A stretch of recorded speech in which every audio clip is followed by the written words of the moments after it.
अस्सलामुअलैकुम, खुश आमदीद। भली करे आया जी आया नू वशरत के बखैर दाखिले। नया दिन के साथ मैं हूँ सैयद फैसल करीम और मैं हूँ महक असलम। नया दिन है, नई सुबह, बहुत सारी नई नई खबरें हैं, बहुत सारे ऐसे मौसुआत हैं कल वाले जिनमें डेवलपमेंट हो चुकी है। सो बहुत सारी चीज़ें ऐसी हैं जो कि हमने आपके साथ शेयर करनी है।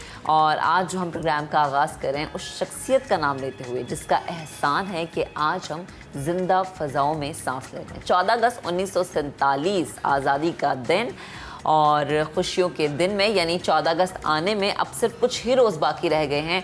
क्या क्या तैयारियां हो रही हैं और सजावट के हवाले से बच्चे स्पेशली कितना पुरजोश है, इस पर भी आज हम बात करेंगे। ऐसी ज़मीं और आसमां, इनके सिवा जाना कहाँ, बढ़ती रहे ये रोशनी, चलता रहे ये कारवां, दिल दिल पाकिस्तान।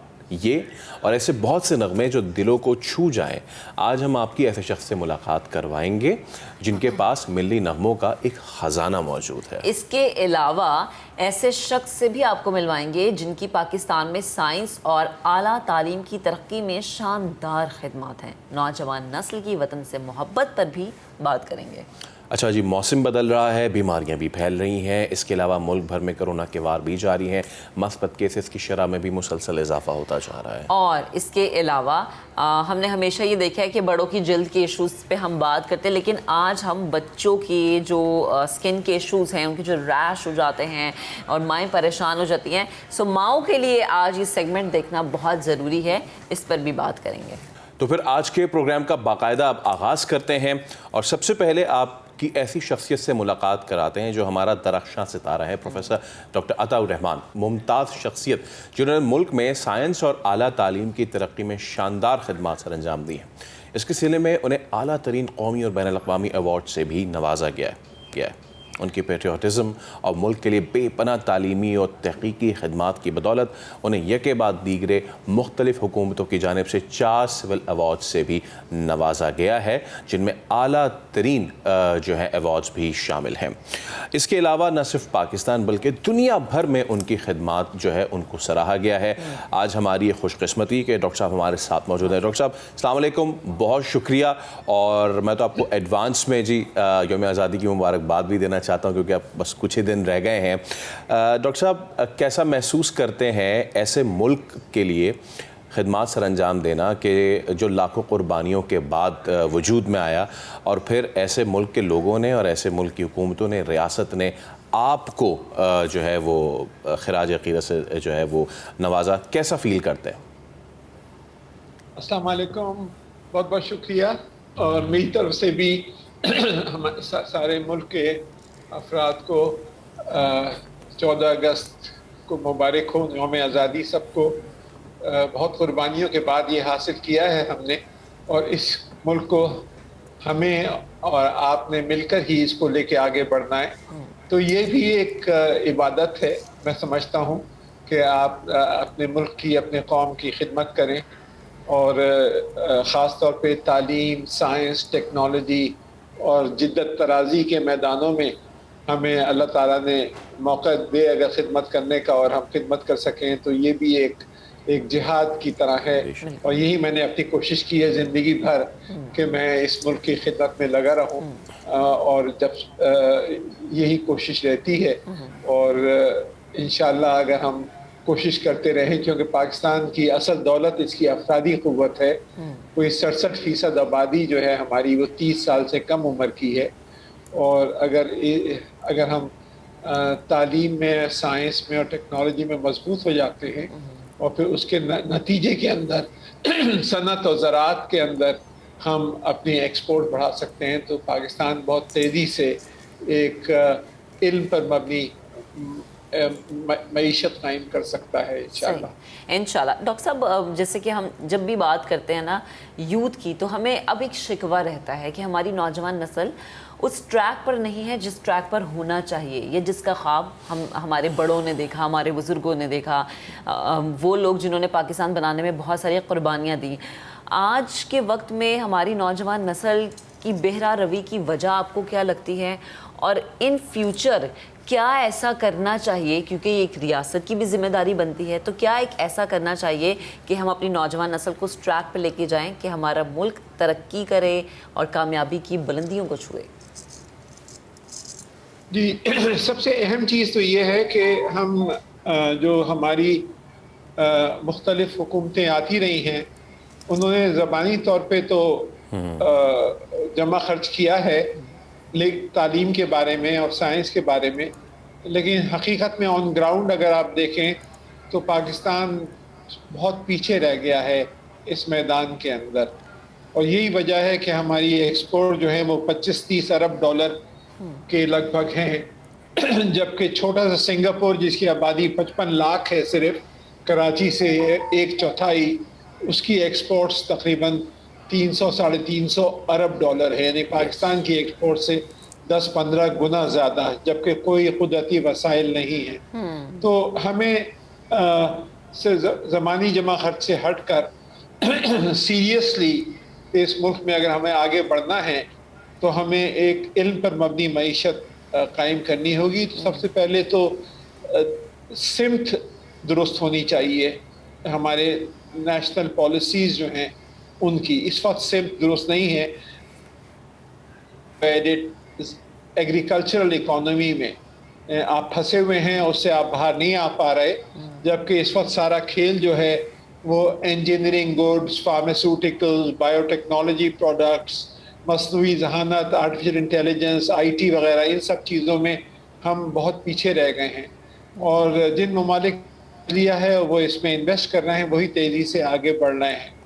मैकेंजी ग्लोबल की रिपोर्ट थी कि तकरीबन 100 खरब डॉलर का इम्पैक्ट होगा इन बहुत सी नई टेक्नोलॉजीज़ का अगले 5 साल में, जिसमें खाली मसनूई जहानत का जो इम्पैक्ट है वो तकरीबन 16 खरब डॉलर, अरब नहीं बल्कि खरब, 16,000 अरब डॉलर। अगर उसका 1% मार्केट भी पाकिस्तान कैप्चर कर सकता है तो 160 अरब डॉलर की एक्सपोर्ट्स खाली आपकी आर्टिफिशियल इंटेलिजेंस के अंदर इन्वेस्टमेंट से आ सकती है। तो ये विजन आपको दुरुस्त करना पड़ेगा। इसी वजह से मैंने पिछले चंद सालों के अंदर जो नई यूनिवर्सिटीज़ कायम की हैं, जिनमें सारा जो जोर है वो नई टेक्नोलॉजीज़ पे है।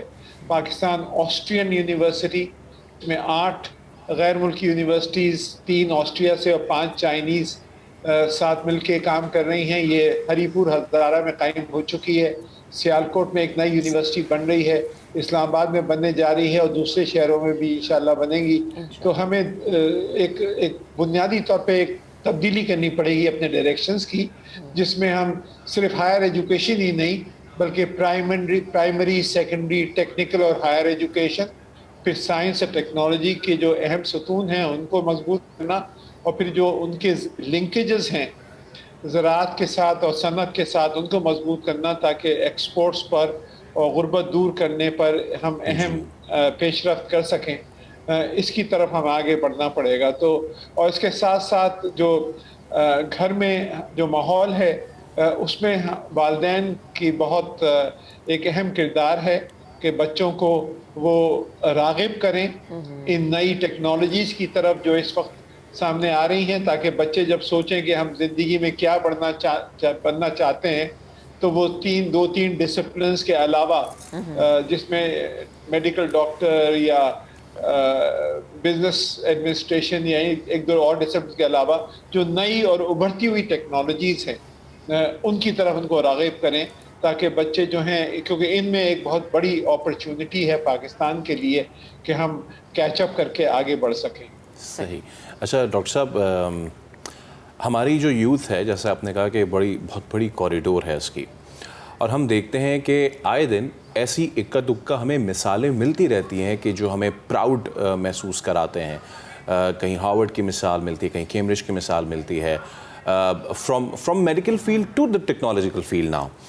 लेकिन डॉक्टर साहब, इसको आम करने के लिए, क्योंकि आपको पता है कि अभी तो काम शुरू, आपने ख़ुद भी कहा कि आपने यूनिवर्सिटीज़ बनाई हैं, लेकिन वो जामियात जो बड़ी जामियात हैं, अगर सिंध की बात कर ली जाए, जामिया कराची हो गई या जामिया सिंध हो गई, इन आम यूनिवर्सिटीज़ में जहाँ पे बच्चे जाते हैं, यहाँ पे ये स्कोप फैलाने के लिए हम क्या कर रहे हैं, और कितना टाइम लगेगा कि जो दुनिया में अब फील्ड्स जिन पे काम होना है उनको हम इन यूनिवर्सिटीज़ में पूरे तरीके से इंट्रोड्यूस कराएं, सिर्फ एक डिपार्टमेंट की हद तक नहीं?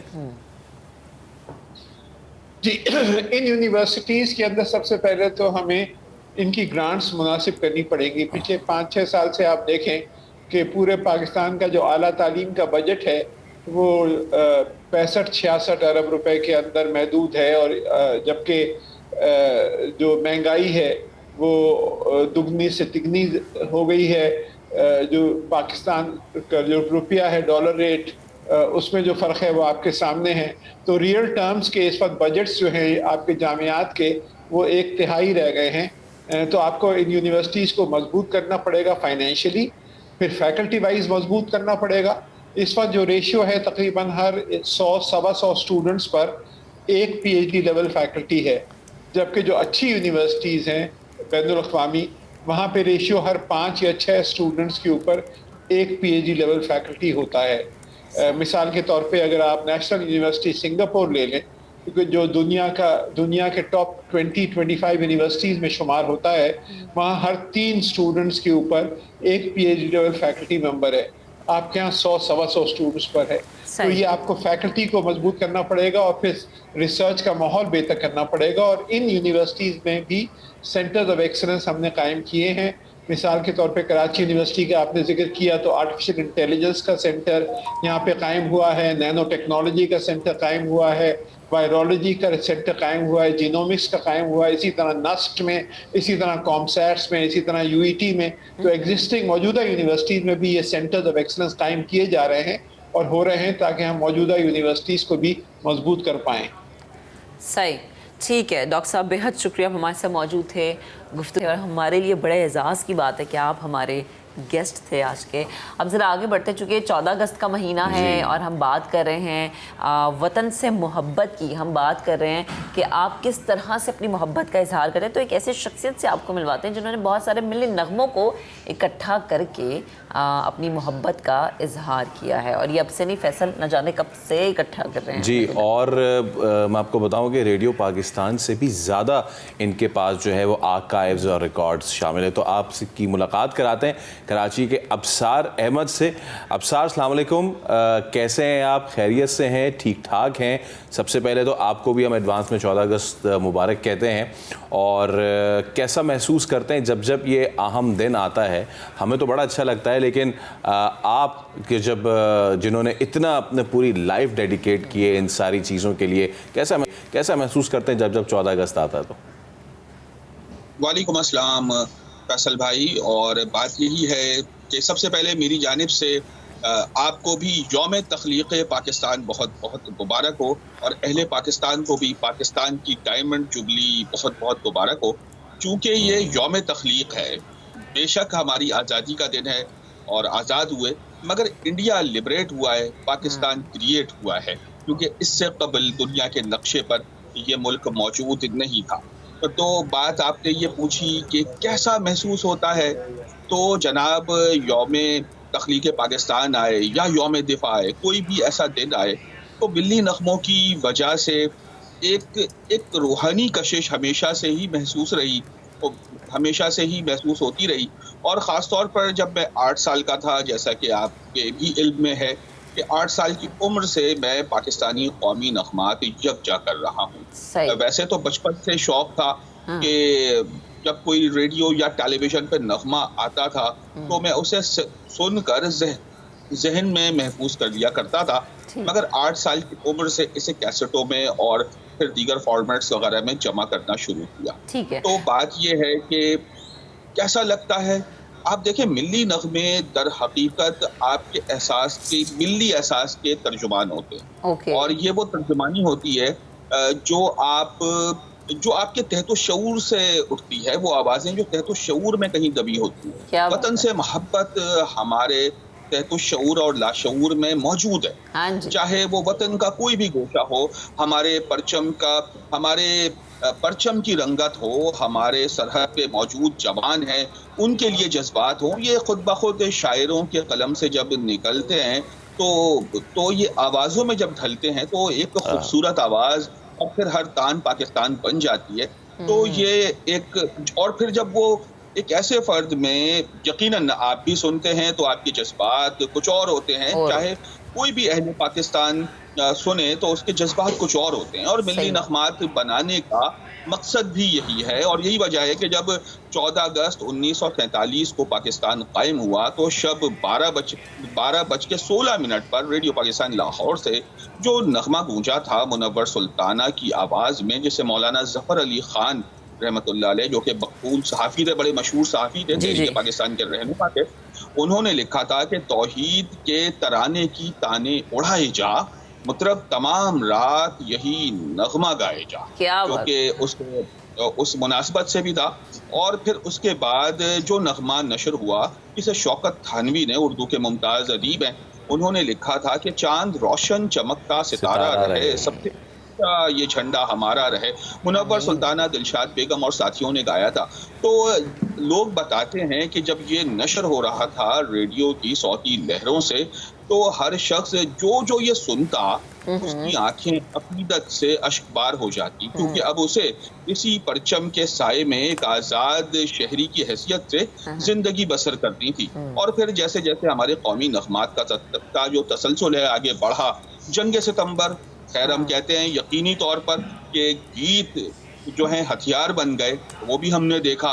फिर कौमी नगमों के अंदर जैसे जैसे वक्त गुजरता जाता है, तो जो गिरदो पेश के हालात हैं, जो आपके सियासी और समाजी हालात हैं, वो भी यकजा होना शुरू होते हैं, क्योंकि आपकी शायरी पर बराह रास्त असर आता है आपके माशी और माशरती। बिल्कुल अफसार भाई, आप बिल्कुल दुरुस्त फरमा रहे हैं। अच्छा, मुझे ये बताएं कि ये सिलसिला शुरू कैसे हुआ, ये शौक पैदा कैसे हुआ, या आपने किस तरह से इसको महफूज करना शुरू किया, ये सोच आई कैसे? जी महक, आपको भी यौम आज़ादी बहुत बहुत मुबारक, फैसल भाई को तो दे दी थी। तो इसमें यह है कि बचपन से मैंने जैसे कि बताया कि 8 साल की उम्र से मुझे पहली दफ़ा 1990 या 91 की बात है कि मैं बहुत छोटा था, 3-4 साल उम्र थी मेरी, उस वक्त एक सॉफ्ट ड्रिंक कंपनी का ऐड आया था, दिल दिल पाकिस्तान। बस उसके शहर में जाहिर सी बात है जुनैद जमशेद शहीद, उनके लिए तो पूरा पाकिस्तान उनके शहर में गिरफ्तार था, और मैं दिल दिल पाकिस्तान में जो कशिश थी वो एक अनजानी कशिश थी। और फिर यही था कि वैसे तो हमारे घर का माहौल खासा कौमी और मिली शऊरी रखता था, मगर ये जो दिल दिल पाकिस्तान था, इसने मुझे इस तरह गिरफ्तार किया कि फिर मैं मिली नगमे ही सुनने लगा। वैसे सुनता ही था, तो अच्छा फिर क्या होता था, मेरे वालिद साहिब ने कभी भी मुझे मिली नगमों के लिए कभी भी नहीं डांटा, जबकि हमारे यहाँ अगर मैं कोई और आम उमूमी गीत, उस वक्त हमें तो ये भी नहीं पता होता था कि उमूमी गीत और कौमी नगमों में कोई वाज़ेह फ़र्क है। तो उस वक्त आम गाने गाता था तो जाहिर सी बात है कम भी करते थे, मगर मिली नगमों पे नहीं कहा। फिर उसके बाद जब मैं स्कूल गया तो स्कूल में हमारे असातिज़ा, जिनमें से एक मैं बहुत बड़ा नाम लेना चाहूँगा, सर ज़ुबैर हुसैन शेख का, उन्होंने मेरी बहुत हौसला अफजाई की, और सबसे बढ़कर मेरी वालिदा उन्होंने मेरी बहुत ज़्यादा हौसला अफजाई की। मेरा भाई फहद, हम लोगों ने मिलकर जो है मिली नगमे जमा करने शुरू किए। तो ये शौक और फिर ये कैसे, और ये फिर अबसार ये शौक जो है वो माशाल्लाह अब हम देख रहे हैं मज़ीद फलता फूलता जा रहा है। अबसार थोड़ा सा अब हमारी जो है वो नॉलेज में इजाफा करें कि आपने ये तो बताया कि जो सबसे पहला जो था नगमा वो तो 14 अगस्त की रात को प्ले कर दिया गया था। अब तक जो आपकी मालूमात है उसके हिसाब से मिली नगमे कितने जो हैं वो बनाए गए हैं? पाकिस्तान दुनिया का वो मुल्क है जिसने 75 सालों में दुनिया में सबसे ज़्यादा मिली नगमात बनाए हैं। मैं हुकूमत पाकिस्तान से भी यह इल्तिमास करता हूँ, और हमारे जो नशरी इदारे हैं, कि ये हमारा रिकॉर्ड जो है गिनीज वर्ल्ड रिकॉर्ड बुक तक पहुँचाएं। देखिए पाकिस्तान ने, मैं आपको उससे पहले दुनिया के कुछ ममालिक के बारे में मैं बता दूँ कि अमरीका अपनी तारीख रखने के बावजूद एक बड़ी तारीख है, उसमें उनके नगमों की तादाद 2000 से भी कम है, बरतानिया के 2000 से भी कम है। भारत के, आप पाकिस्तान के बाद जो दूसरा नंबर है वो है भारत, जहाँ के कहते हैं बड़े बड़े कलाकार वहाँ मौजूद हैं, उनके नगमों की तादाद भी 2000 से ज़ायद नहीं है, उनके जो वतनी गीत है। पाकिस्तान अल्हम्दुलिल्लाह, सद अल्हम्दुलिल्लाह 5000 से ज़ायद नगमे बने, जिनमें से 4500 से ज़ायद तो मेरे पास महफूज है। तो ये दुनिया की किसी भी तारीख में, किसी भी मुल्क की तारीख में इतने नगमे नहीं बने तो जितने पाकिस्तान ने बनाए हैं। अच्छा अबसार, तो ये तो आपने 5000 मुझे बताया टोटल। अच्छा, किस गुलूकार ने सबसे ज़्यादा गाए हैं, गुलूकार या गुलूकारा ने?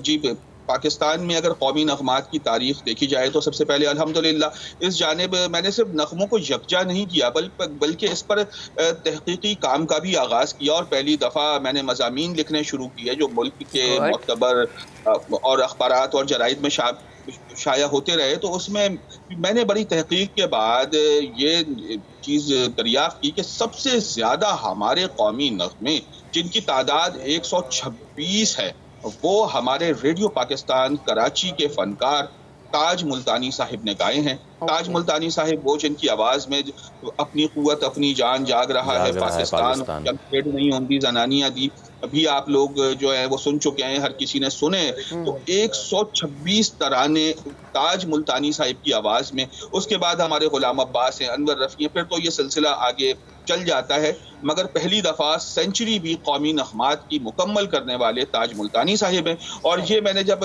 इनका ये एजाज़ दरियाफ़्त किया था तो फिर मैंने रेडियो पर टेलीविज़न पर बार बार बताया। तो अल्हम्दुलिल्लाह हुकूमत पाकिस्तान ने उन्हें उनके जो आखिरी साल था, बस अल्लाह ताला गरीक रहमत करे, 2018 में उन्हें जो है प्राइड ऑफ परफॉर्मेंस से भी नवाजा था।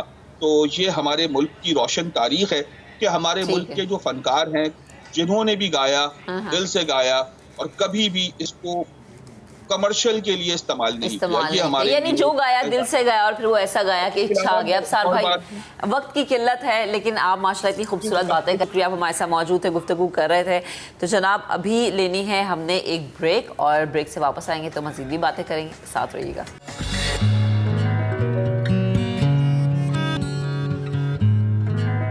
दिल से निकलेगी ना मर कर भी वतन की उल्फत, मेरी मिट्टी से भी खुशबुए वफ़ा आएगी। हर शख्स अपने अपने अंदाज में वतन से मोहब्बत करता है।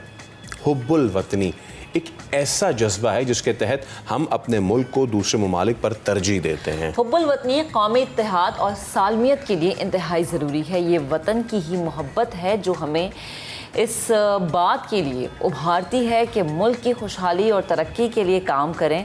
और क्या हम लोग अपने ज़ाती मफाद पर मुल्की मफाद को तरजीह देते हैं? ये एक ऐसा सवाल है कि हमें अपनी खुद एहतसाबी की ज़रूरत है। आज के इस गहमा गहमी के दौर में हम इतना आगे निकल गए हैं कि सिर्फ़ और सिर्फ हमें अपनी ज़ात की फ़िक्र होती है। इसी पे हम बात करेंगे। प्रोफेसर डॉक्टर शादाब एहसानी साहब हमारे साथ मौजूद हैं, मुहक्किक हैं, आप अदीब और दानिश्वर हैं।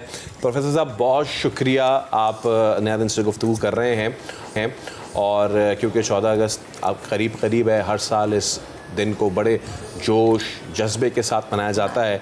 लेकिन थोड़ा सा मैं आपसे गुफ्तगू का आगाज़ ऐसे करूँगा, ये जज्बा हुब्बुल वतनी थोड़ा सा इसको डिफ़ाइन कीजिएगा सर। असल में जब जज्बा हुब्बुल वतनी की बात हम करते हैं तो जज्बा हुब्बुल वतनी हमारी आज़ादी से जुड़ा हुआ होता है। अच्छा, ये सिर्फ हमारे लिए नहीं होता बल्कि दुनिया के जितने भी ममालिक हैं और उन्होंने किसी न किसी शक्ल में आज़ादी हासिल की है। जैसे कि अमेरिका, उसने 1776 में आज़ादी हासिल की थी और आज़ादी की बुनियादें उसकी जो थीं वो ये थी कि हम ब्रिटिश को फॉलो नहीं करेंगे, पैरवी नहीं करेंगे। अब हमारे यहाँ मिल्टन पैदा होगा, हमारे यहाँ शेक्सपियर पैदा होगा। हमने देखा कि उन्होंने तवज्जो जो सबसे ज़्यादा दी अपने नैरेटिव बनाने पर दी और उस नैरेटिव बनाने की वजह से अमेरिका जो है वो सुपर पावर हुआ और हम देखते हैं कि आज अमेरिकन इंग्लिश भी होती है। जज्बा हुब्बुल वतनी इसमें बड़ा कलीदी किरदार अदा करता है और जब जज्बा हुब्बुल वतनी वहाँ से पैदा होता है जहाँ से हम या कोई मुल्क जो है कौम बन जाती है। हमारे साथ एक बड़ा अफसोसनाक पहलू ये हुआ है कि हम कौम बनने की तरफ आते आते रह जाते हैं और कभी हम कौम बनने के ख्वाब ज़रूर देख लेते हैं लेकिन कौम बन नहीं पा रहे हैं। अच्छा, कौम ना बनने का मामला ये है कि जब तक आपका कोई नैरेटिव नहीं होता तो आप कौम नहीं बन पाते और कौम जो है बग़ैर नैरेटिव के डार्क एजेस में ज़िंदगी गुजार रही होती है।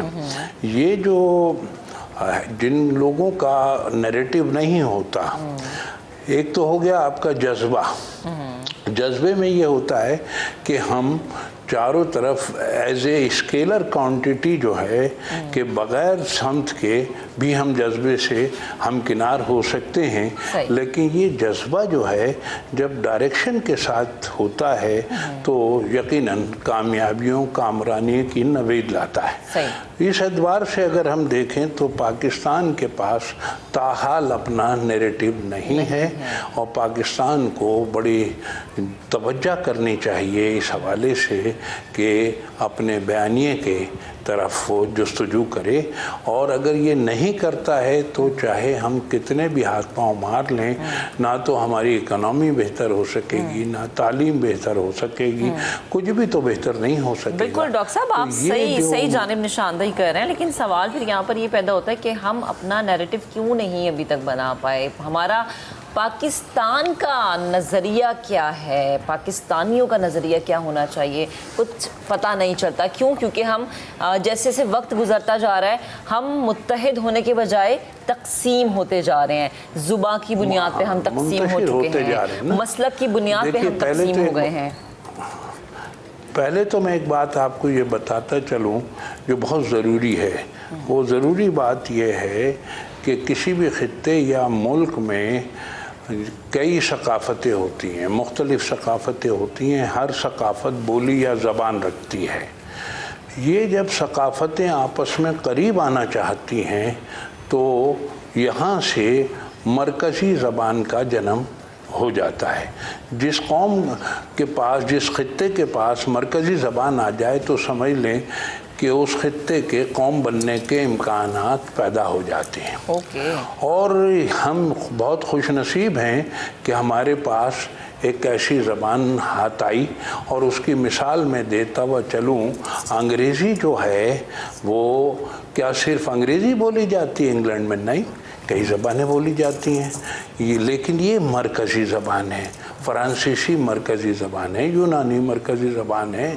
अच्छा, फिर ये होता है कि जितनी भी ज़बानें हम देख लें, पुर्तगीज़ को भी लगा लें, सब लगा लें, लेकिन ये सब ज़बानों को हम देखते हुए आगे बढ़ते हैं तो हमें एक बात और इसका इदराक होता है कि जब मरकज़ी ज़बान होती है तो उस खित्ते के कौम बनने के इम्कानात पैदा हो जाते हैं, लेकिन जब वो ज़बान इक़्तिदार की ज़बान हो जाती है तो वो खित्ता एक कौम बन जाता है। तो हमारे यहाँ तो अभी ये इसका प्रोसेस भी शुरू नहीं हुआ।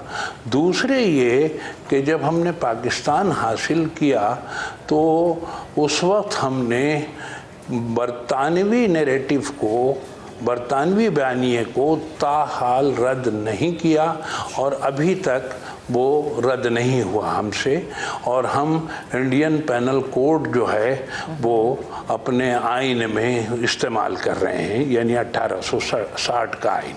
खैर, ये तो वो बात हुई कि जिसमें हम ये कहें कि नैरेटिव क्यों नहीं बन रहा।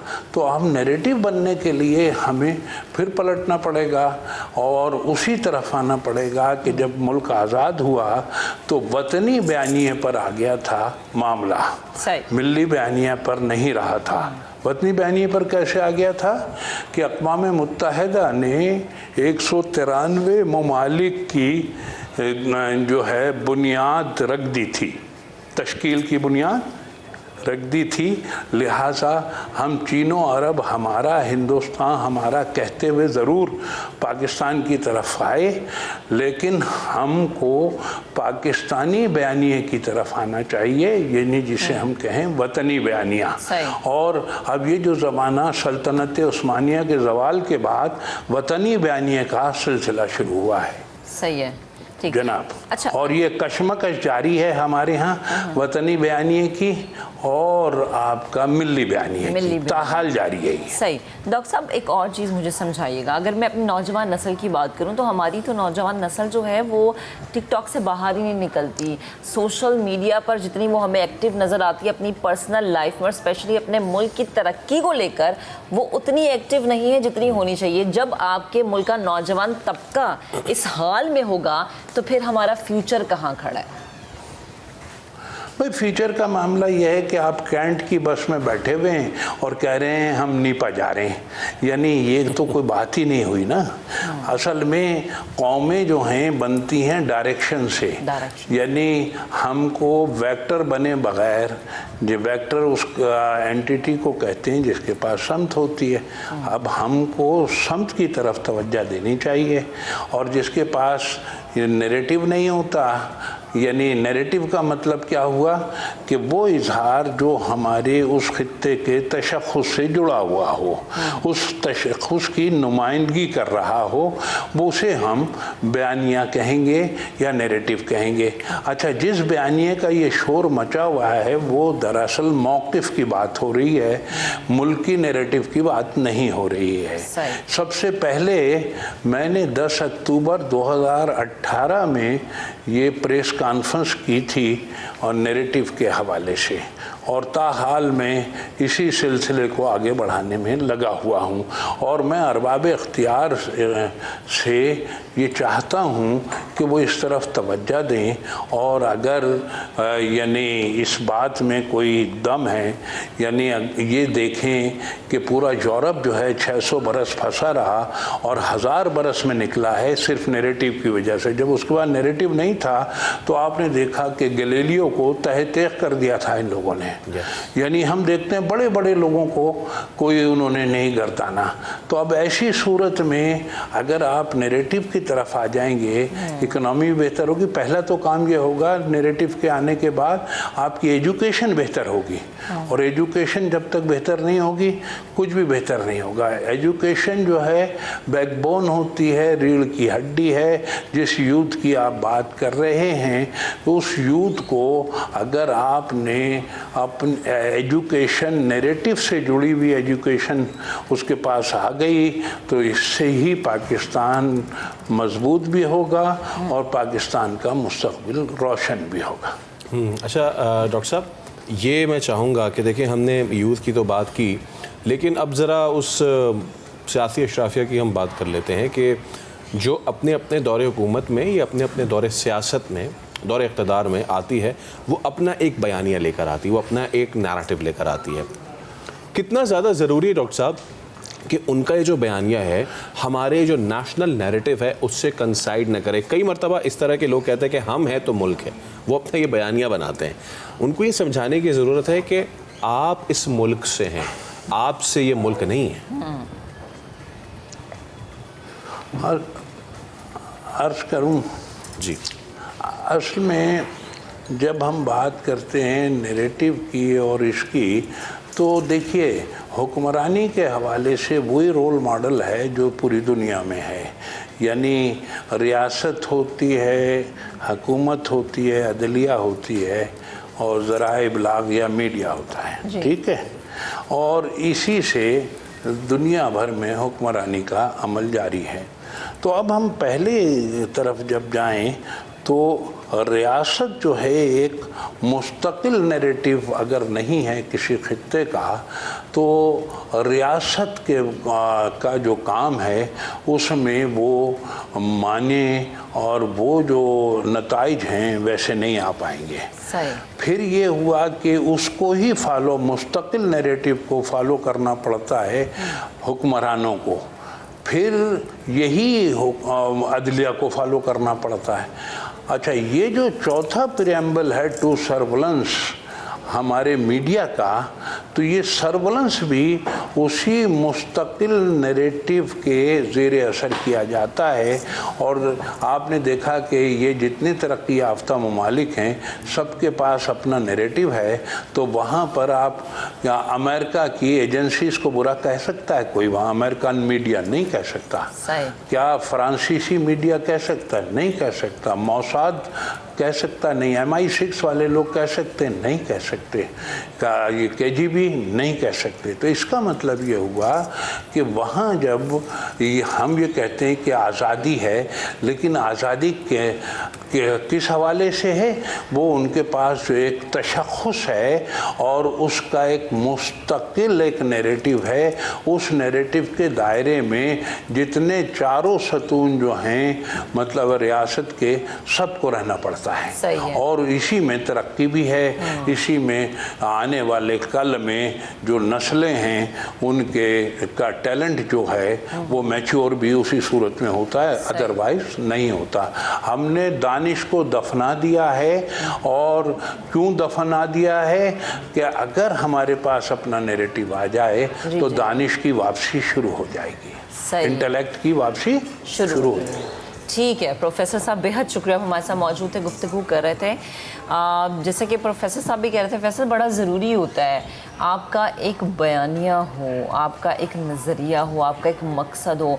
और बड़ी कौमें इसलिए तबाह होती हैं क्योंकि उनका कोई मकसद होता और कोई डायरेक्शन नहीं होती उनके पास। एंड अगेन जब आपके पास डायरेक्शन होगी तभी आप तरक्की की मंजिल पे जाएंगे ना। जब आपको पता होगा कि डायरेक्शन ही कोई नहीं है तो आप इधर उधर ही निकलते चल जाएंगे, जैसे आज हमारी बिल्कुल। और उसमें फिर होगा क्या कि फिर हम मुनक़सिम होते जाएंगे, तकसीम होती जाएगी, क्योंकि हर किसी की अपनी अपनी सोच होगी, हर किसी की अपनी सोच। अच्छा, जमहूरी मुआशरे में जमहूरी अक़दार ही होते हैं कि आपके ओपिनियन डिवाइडेड ज़रूर होते हैं और हर किसी के ओपिनियन की आपको वैल्यू करनी होती है, लेकिन कौमी तौर पे नैरेटिव एक ही होता है, बयानिया एक ही होता है। अभी हम एक ब्रेक लेते हैं, उसके बाद दोबारा हाजिर होते हैं, हमारे साथ रहिए।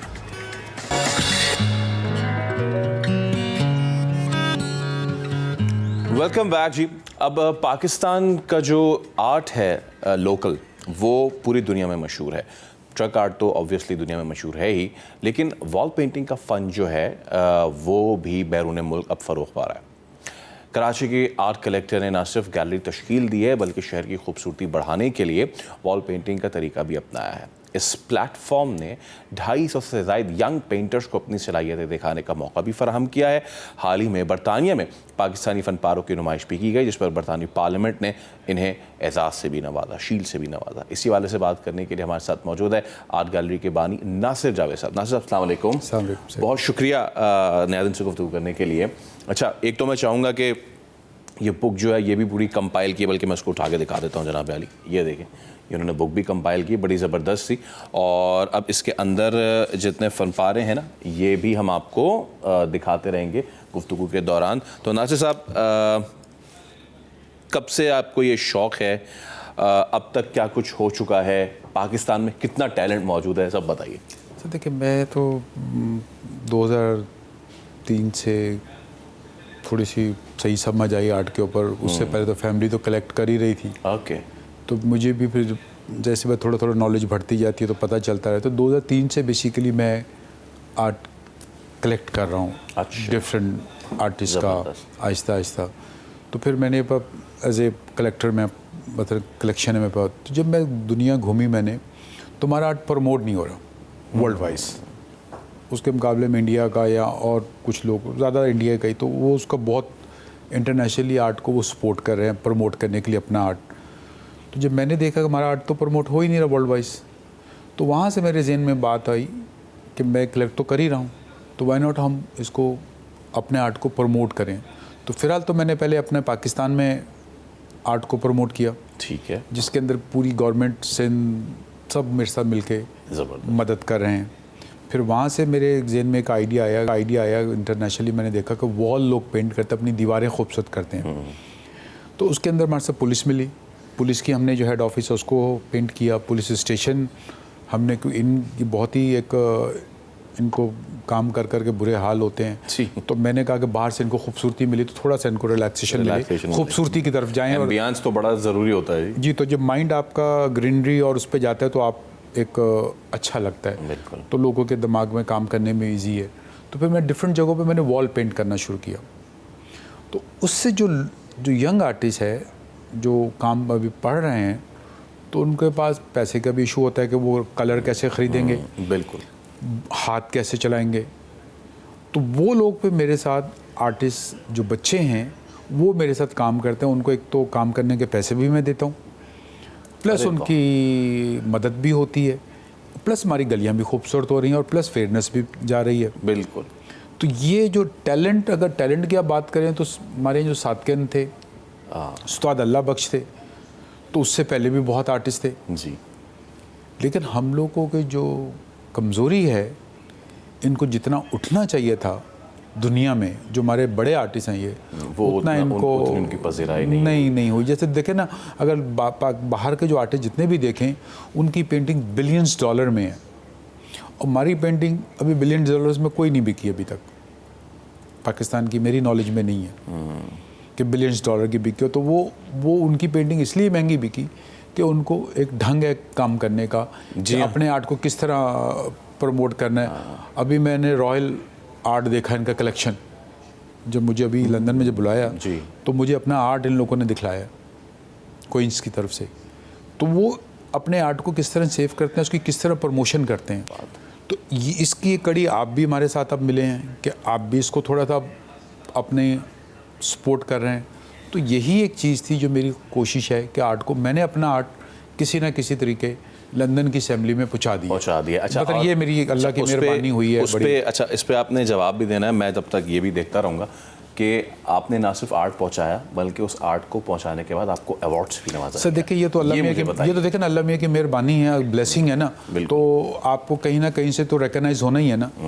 तो अब मैं पाकिस्तान की अगर बात करूँ तो मुझे फ़ौज ने भी, सिंध गवर्नमेंट ने भी, पंजाब ने भी, गवर्नर हाउस KP के सब मेरे साथ मेरी सपोर्ट के लिए तैयार हैं, काम करते हैं मेरे साथ। तो मैं ये नहीं कह सकता कि मेरा पाकिस्तान को मैंने अब काफ़ी हद तक जगाया है और जाग रहे हैं। तो इंशाल्लाह और आगे जागेंगे।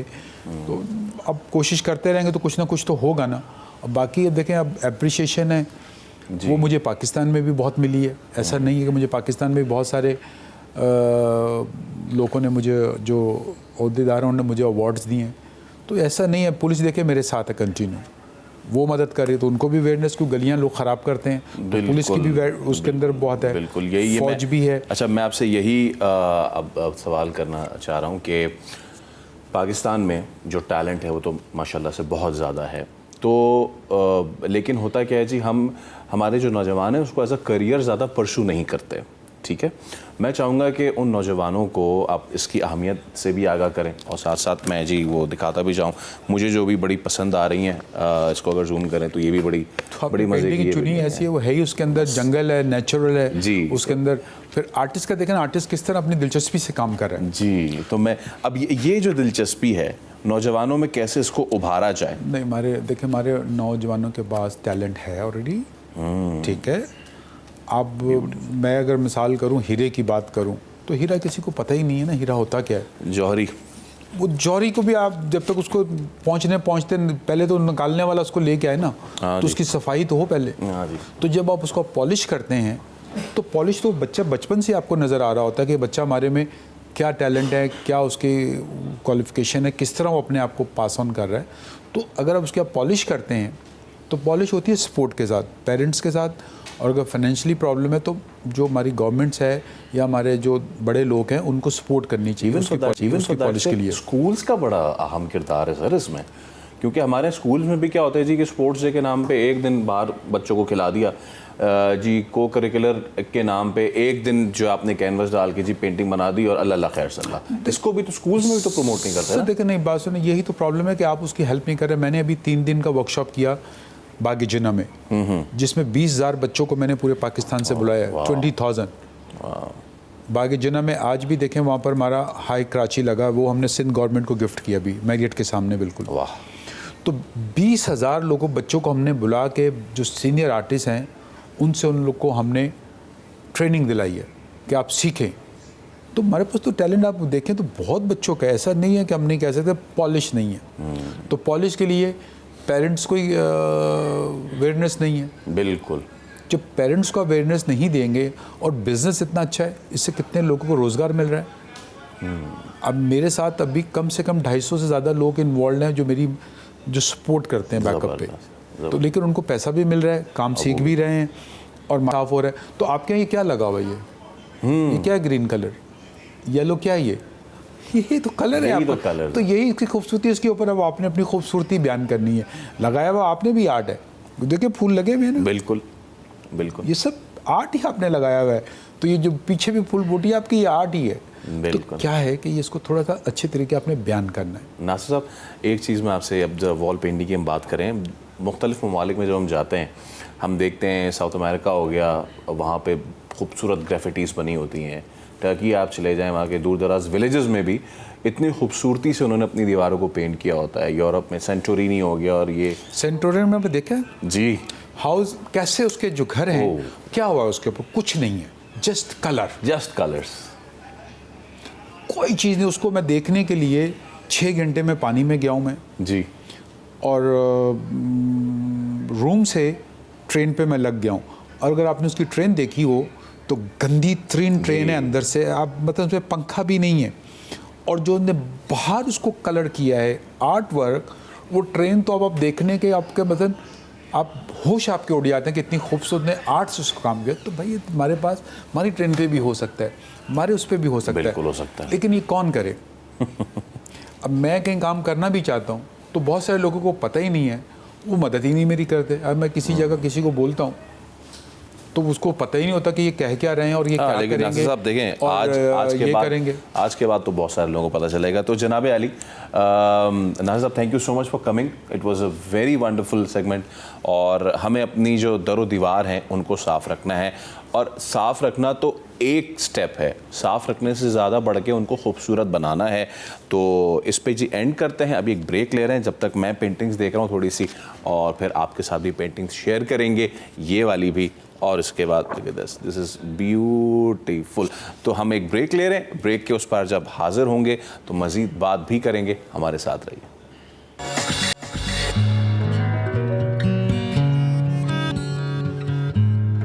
जी, तो अब हम आपको ये बता रहे हैं कि चाइनीज़ खाना सबको पसंद है, लेकिन उस चाइनीज़ में थोड़ा सा पाकिस्तानी तड़का भी बड़ा ज़रूरी है, क्योंकि टेस्ट बड्स को सेटिस्फाई करना भी बड़ा ज़रूरी है।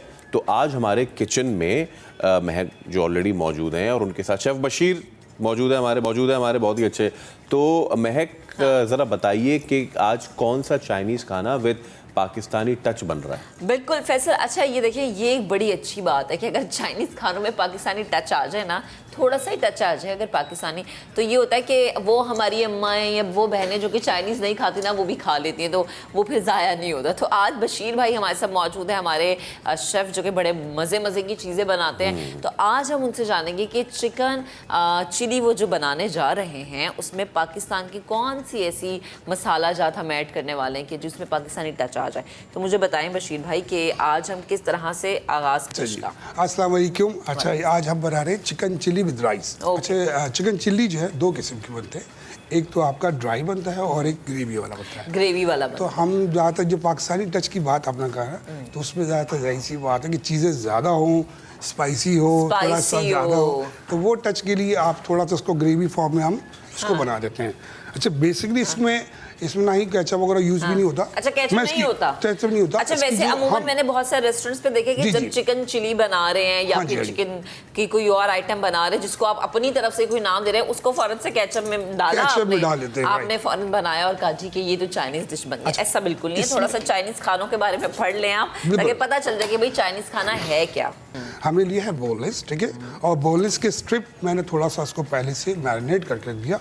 होता ये है कि इसकी जब स्ट्रिप बनाते हैं आप इसके अंदर black pepper, white paper, HP sauce, soya sauce थोड़ा डालने के बाद इसको मैरिनेट करके देन हम इस फॉर्म में ले आते हैं। ये देखिए। अच्छा, ये बताएं ये कितना चिकन की मिकदार क्या है? ये इसकी तकरीबन 300 ग्राम लिखा है, और इससे हम 2 से 3 सर्विंग बना लेते हैं। अब इसकी जो ग्रेवी फॉर्म है, अब हम इसको स्पीड में बनाएंगे, चीज़ें इसको थोड़ा सा फास्ट कर देंगे, ठीक है जी।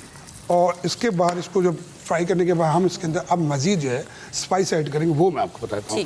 चिकन पाउडर दे दें, ठीक है, या क्यूब्स वगैरह बहुत सारी चीज़ें कंपनी के आते हैं, वो फॉर्मूले में 1 हमने टेबल स्पून डाला, ठीक है। देन इसमें स्पीड है और थोड़ा सा पानी डाल लें, थोड़ा पानी भी ऐड किया, ये हम ऐड कर रहे हैं, सही है।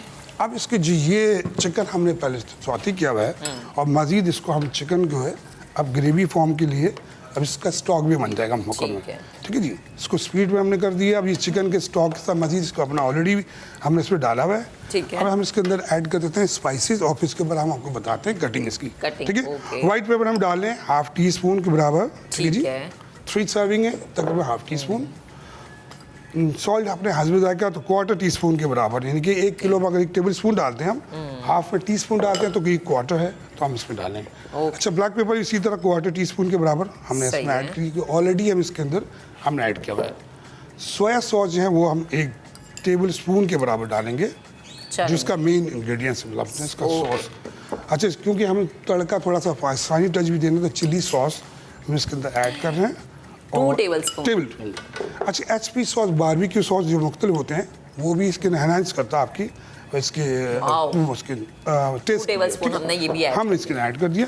अब इसको हम मिक्स करके हम इसको ढक देंगे, ठीक है, ताकि ये अपना अरोमा और जो है टोटली जिसकी जो ग्रेवी है वो फॉर्म बन जाएगा। उसके बाद हम डांस में चिकन डालेंगे। अब इसको हम बंद कर दें। सही है, ठीक है जी। अब सेकंड फॉर्म इसका ये है कि हम इसकी जो वेजिटेबल्स है वो हम क्या लेते हैं, राइट। चिकन चिल्ली में ज़्यादा वेजिटेबल नहीं होता, जो ओरिजिनल चिकन चिल्ली है उसके अंदर हम चिल्ली है, देखें इस तरीके से हमने इसको 2 पीसेस कर लिए। आप इसको मजीद जो है ना, इस ग्रीन चिली है ना, ग्रीन चिली जो इसके अंदर मेन पार्ट जो इसका है वो है ग्रीन चिली। हाँ जी। अच्छा, स्पाइसी जो है ना उसके अंदर छोटी वाली मिर्च जो है, छोटी वाली ना, वो छोटी वाली सिंधी है ना, नहीं उसको मलीर की कहते हैं। मलीर की जो वो बहुत ज्यादा मिर्चें तेज होती हैं, वो अल्लाह अकबर, वो एक दफा मैंने खा ली थी और लग पता गया था।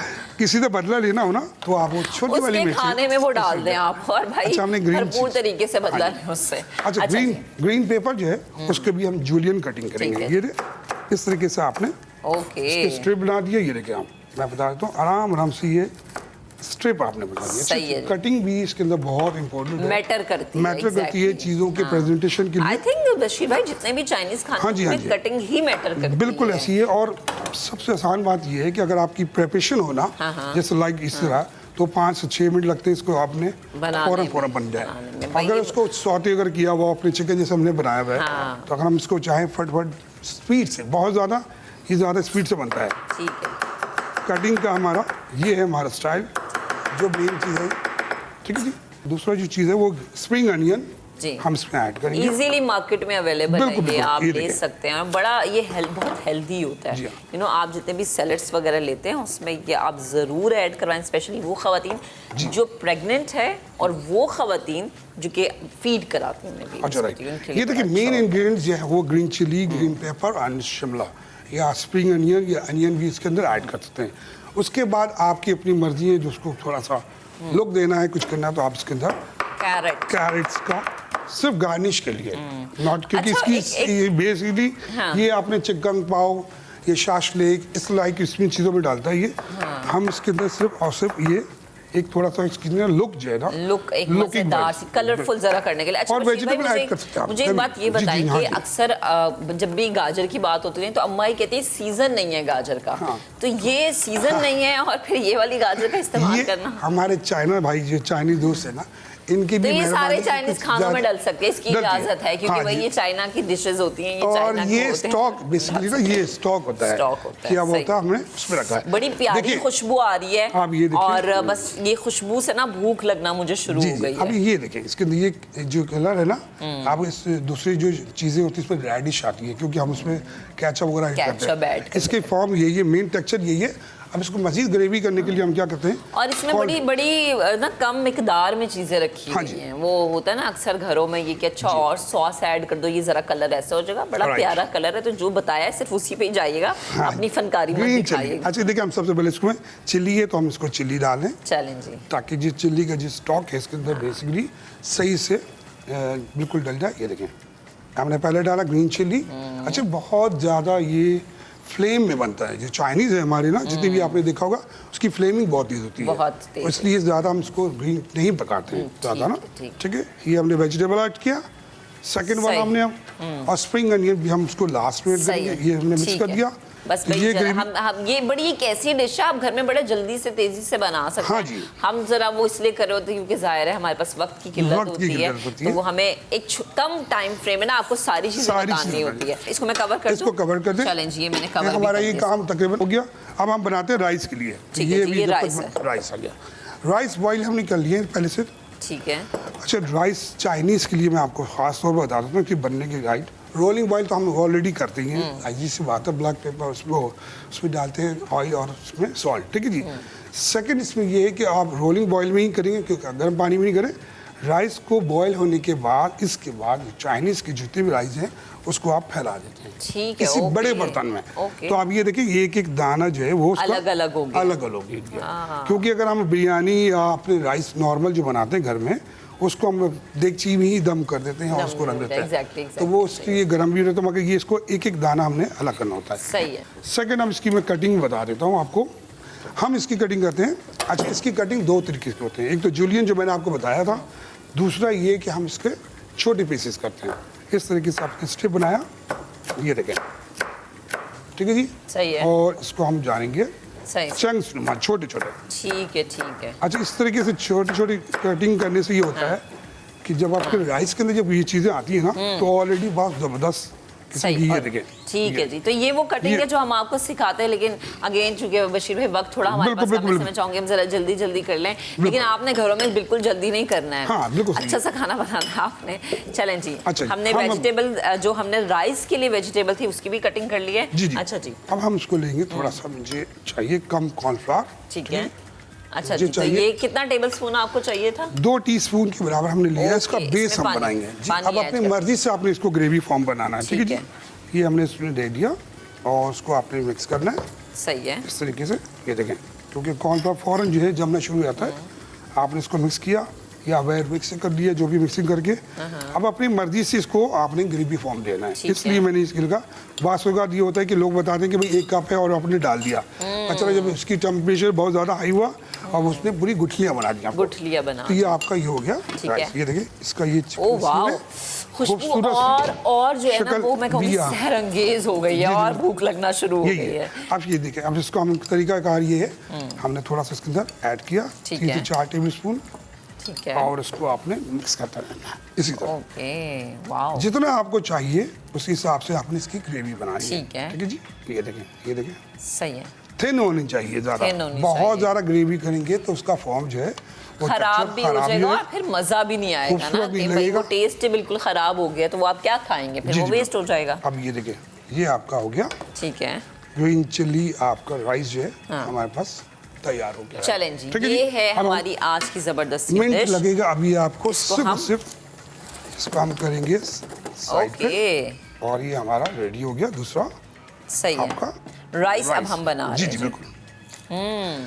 बड़ा राइस के लिए- ज़रूरी होता है, हमें लगता है कि शायद हमें हर चीज़ आती है, लेकिन हर एक चीज़ को बेहतर बनाने की एक नई ट्रिक, चूंकि खाना है बिल्कुल, हाँ जी। ये, तो उसमें नई नई चीज़ें इजाद होती रहती हैं। बिल्कुल तो ऐसा अब हम ज़रा राइस जो है वो पैन में डालने वाले हैं और जी, जी। उसके बाद जो है देखते हैं कि राइस के अंदर वो वेजिटेबल्स ऐड होंगे तो आपके वो वेजिटेबल राइस भी बन जाएंगे और इसके अलावा आपका चिकन चिली भी बन चुका है। अब हम अच्छा। डाल रहे हैं। अच्छा जी, सबसे पहले ऑयल लिया थोड़ा सा अपना ऑयल लेना है। अच्छा, चाइनीज में यही फायदा है कि आप इसके ऑयल जो है बहुत कम तेल में 2 इतना मज़ेदार खाना बन जबरदस्त। जाता है ना, बचत हमने भी हो 2 जाती है और टेबल आप स्पून- हेल्दी भी रहते हैं।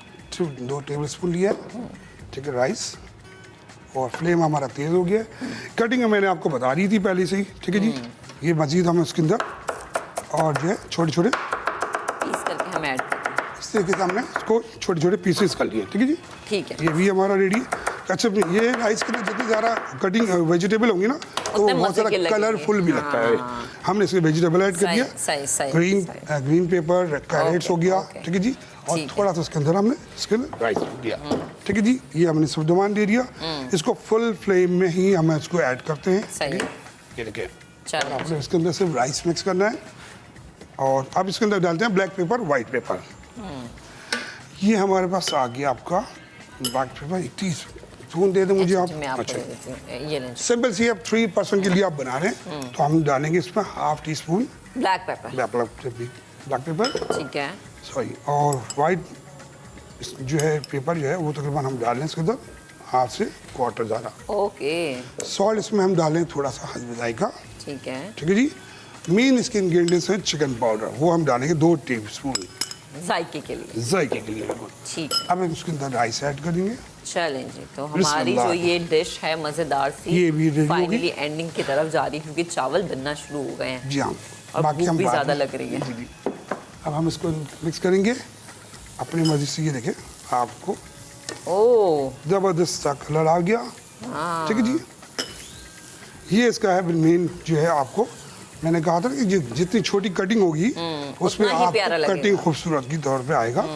ये हमारा मेन सही। होता तो ये कि बेसिकली हम इसको बड़ी कढ़ाइयों में हम लोग इसको सौते करते हैं और 1 से 2 मिनट इसको फ्लेम में बनाते हैं, फुल फ्लेम में। Full flame। तो ये बहुत ज़बरदस्त सा तैयार होता है हमारा चिकन फ्राइड राइस। Challenging। ठीक है जी, अब सही। हम इसको डिश आउट करते हैं। ये है जी chicken chilli chicken chilli. With rice, जिसमें हमने थोड़ा सा दिया है पाकिस्तानी टच। बिल्कुल जी। क्योंकि अमूमन हम पाकिस्तानी जब तक टच हमारे खानों में ना होना, हमें खानों का मजा नहीं। अम्मा तो कहती है फीका सा खाना है, ये क्या इसके अंदर ना नमक है ना मिर्च है। तो ये राइस भी डिश आउट हो गए हुए हैं और जो हमारी डिश है प्रॉपर रेडी हो गई है। जी बिल्कुल। चलें जी, ये है हमारी, सॉरी, ये हो गया हमारे पास राइस का।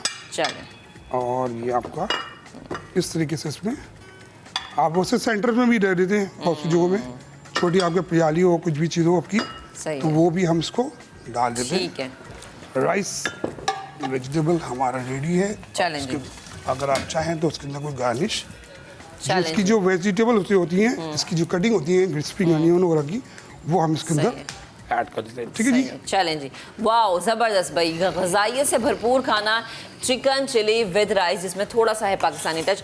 चलें जी, डिश हमारी फाइनल हो गई है। हमने आपको रेसिपी भी बता दी है। बशीर भाई आपका बेहद Thank you शुक्रिया so much। और जनाब घर में ज़रूर ट्राई कीजिएगा। बिल्कुल।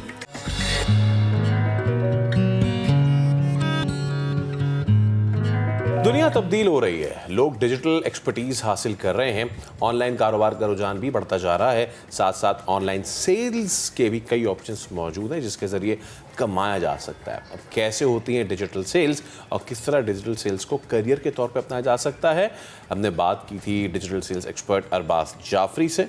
आपको दिखाते हैं। अरबाज, अस्सलाम वालेकुम।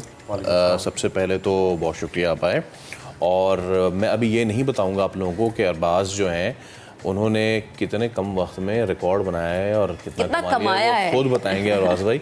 लेकिन हम इसी से आगाज़ करते हैं अरबाज भाई कि ये जो एक अचीवमेंट है ये भी बताइएगा। और लोग इस वक्त ये समझते हैं कि जब बात हम डिजिटल या ऑनलाइन कमाई की करते हैं, it's Amazon, it's other platforms, लेकिन ये क्या चीज़ है, ज़रा इस पर भी एक्सप्लेन करें हमें। जी बिल्कुल। एक्चुअली देखें, there is a huge segment which is known as freelancing, and on the other hand there is a huge segment which is known as a full time employment। बिल्कुल। कुछ प्रोज एंड कॉन्स हर industry के होते हैं। I guess उस industry के अंदर हमारी सेल्फ एवेल्यूएशन बड़ा मैटर करती है कि हम किस एंगल से उसको देख रहे हैं। Freelancing itself is a very good source of income, however on the other hand it has its cons as well as compared to a full time employment। Now when we talk about online sales, एक time हुआ करता था जब हमारे पास एक psyche और mentality बन गई थी कि online sales is going to be somehow related to call centres. अब as per the time flied, as per the time passes, वो कॉल सेंटर्स इवॉल्व होकर कॉन्टैक्ट सेंटर्स बने। ओके। अब हम लोग कॉल सेंटर्स को तो जानते हैं लेकिन कॉन्टैक्ट सेंटर्स को नहीं जानते। There is a huge difference. Call centres के अंदर सिर्फ एक कम्युनिकेशन मीडियम होता है, वो होता है calls. Either it's an inbound call और an outbound call. Inbound call वो होती है जो आपके पास आ रही होती है, आउटबाउंड वो होती है जो आप कर रहे होते हैं। लेकिन when the industry evolved into a contact centre, it allows any user to coordinate with their respective clients using variety of mediums. For example, emails, text messages, virtual meetings, Zoom meetings, Google meetings, and one-on-one meetings as well somehow. तो इस contact centre की जो पूरी revolution है वो somehow interlink करती है online sales से। Okay. Sales once again is a very important genre of every business. Sales की कैलिब्रेशन तो हर कोई कर सकता है, लेकिन सेल्स इवॉल्व करना बहुत इंपॉर्टेंट होता है। जब तक हम अपनी चीज़ों में इनोवेशन नहीं लाएंगे, रीइन्वेंट नहीं करेंगे, विजुअलाइज नहीं करेंगे, फोकस नहीं करेंगे, तो आई गेस जब तक हम लोग इवॉल्व नहीं कर सकते। सही। इसी तरह कंपैरेटिवली एक सेल्स आज से 20 साल पहले करी जाती थी और एक सेल्स आज करी जाती है। बिल्कुल। हम लोग आजकल इमर्जिंग टेक्नोलॉजीज़ की बात करते हैं। इमर्जिंग टेक्नोलॉजीज़ में वेब 3.0 आ गया, NFTs आ गए, ब्लॉकचेन्स आ गई। समहाउ इनका बड़ा एक लिमिटेड स्कोप है और बड़ी लिमिटेड टारगेट मार्केट है। When we talk about the basic sales digital marketing की, for example SEO search engine optimisation, जो कि आपकी वेबसाइट को बहुत सारे तरीक़ों से बेनिफिट कर सकता है, सोशल मीडिया मैनेजमेंट हो गई, ब्लॉग राइटिंग सर्विसेज हो गई, आर्टिकल राइटिंग सर्विसेज हो गई, ई बुक राइटिंग सर्विसेज हो गई, one of the famous genres this days, और साथ साथ लोगो डिज़ाइनिंग हो गया, इन्फोग्राफिक्स हो गए, रेज्यूमे राइटिंग खासतौर से one of the emerging product of online digital sales, और वेबसाइट क्रिएशन। ठीक है। अच्छा बस मेरा सवाल इसमें ये कि जो आम आवाम हमें देख रही है, ये मैं अगर अपनी कोई चीज़ सेल करना चाह रही हूँ, या मैं चाह रही हूँ कि कोई कंपनी या कोई भी शख्स मुझसे कोई चीज़ ख़रीदे, मतलब वो पहला स्टेप क्या है, वो किस तरह से होगा? आपके जो कस्टमर्स हैं वो कौन लोग होते हैं, किस तरह से आप इसमें इन्वॉल्व होते हैं, पैसा कैसे कमाते हैं, वो पहला स्टेप जो कि वो सीढ़ी मैंने चढ़नी है वो क्या है और कैसे? Fair enough. I think it's a very good question. ये हमारे पास इस पे क्लैरिटी होना बहुत इम्पोर्टेंट है। सेल्स वंस अगेन बिजनेस का एक बड़ा इंपॉर्टेंट फ्रैगमेंट होता है। Without sales no business can survive in the market. सबसे पहले तो हम लोग ट्रेनिंग देते हैं अपने यूजर्स को, जो भी हमारे यूजर्स हमारे साथ बैठ के सेल कर रहे होते हैं, कि know your target market first. Okay. कि आप कहाँ ये प्रोडक्ट बेच सकते हैं। फॉर एग्जाम्पल अगर हम बिजनेस कार्ड डिज़ाइनिंग की बात करें, ठीक है, तो ज़्यादातर बिजनेस कार्ड्स उन जगहों पे यूज़ होते हैं जिनका सोशल नेटवर्क बड़ा होता है। For example real estate business owners, for example event organizers, for example wedding planners, photographers, and the list goes on. Just to give you an anonymous idea about what kind of target market we are focusing. So her product की अपनी target market है। True. When we talk about resumes, हम उनको target कर रहे होते हैं जो अनएम्प्लॉयड होते हैं। खासतौर से पेंडेमिक के बाद काफ़ी इसका एक फ्लक्स बढ़ा कि लोग अपनी रेज्यूमेज बनवाने आए, CVs जिसको हम लोग कहते हैं लेमन ज़बान में। तो उसके बाद फिर कुछ जगहों पे आफ्टर द पेंडेमिक खासतौर से हमें जो एक बूस्ट मिला वो ई बुक राइटिंग सेल्स पे मिला। एज अ करियर आप लेके चल रहे हैं, वो बहुत सारे लड़के, नौजवान लड़कियां जो कि इसको एज अ करियर लेकर चलना चाहते हैं, वो किस तरह कर सकते हैं? देखिए, फर्स्ट ऑफ ऑल हमें तो अपनी एक विजन आगे फॉरवर्ड करना पड़ेगा कि this is a full time job. हाँ। ज़्यादातर इसको शॉर्ट गिग्स की तरह लिया जाता है कि हम स्टूडेंट हैं, हम 4-6 घंटे काम कर लेंगे, हमें कुछ पैसे मिल जाएंगे, उसके बाद हम अपना फाइनेंस में MBA करके किसी बैंक में नौकरी कर लेंगे। तो आई गेस जब आप एक चीज़ में टाइम लगाते हैं और उस पर अपनी चीज़ें इन्वेस्ट करते हैं, तो I guess there is always a room to improve, then there's always a room to grow. It also depends on the opportunity you're getting. And right now, in this modern age, I guess it's a world of opportunity, especially if we compare ourselves to our neighboring countries, we are progressing very good. अब इसी पे मैं एक point और race करना चाहूँगा कि हमारी जो भी ऑफिशियल बॉडीज़ हैं जो हमें कंट्रोल करती हैं IT सेगमेंट को, वो ज़्यादातर इमर्जिंग टेक्नोलॉजीज़ पे काम कर रही हैं। मेरी आपके चैनल के थ्रू अपील भी यही है उनसे कि give us a little bit of attention through which we can actually grow, groom and flourish. और अरफाज भाई आखिर में मुझे बता दें, सेल आपकी कितनी हुई है प्लीज़? एक्चुअली हुआ ये कि हमारी इंडस्ट्री बड़ी छोटे छोटे से प्रोडक्ट पे काम करती है। It's very less expensive. तो आई क्लोज अराउंड $213,000 माशाल्लाह, एब्सोल्युटली ज़बरदस्त। तो जनाब अली, इस वक्त प्लेटफॉर्म्स ही प्लेटफॉर्म्स है आपके लिए। वो लोग जो ये कहते हैं कि इस मोबाइल में सिवाय अल्लम वल्लम का कुछ नहीं रखा, तो बहुत कुछ रखा है, टेक्नोलॉजी में बहुत कुछ रखा है। दुनिया कहाँ जा चुकी है, हम कहाँ हैं। अभी हम एक ब्रेक लेते हैं, उसके बाद दोबारा हाजिर होते हैं। हमारे साथ रहिए।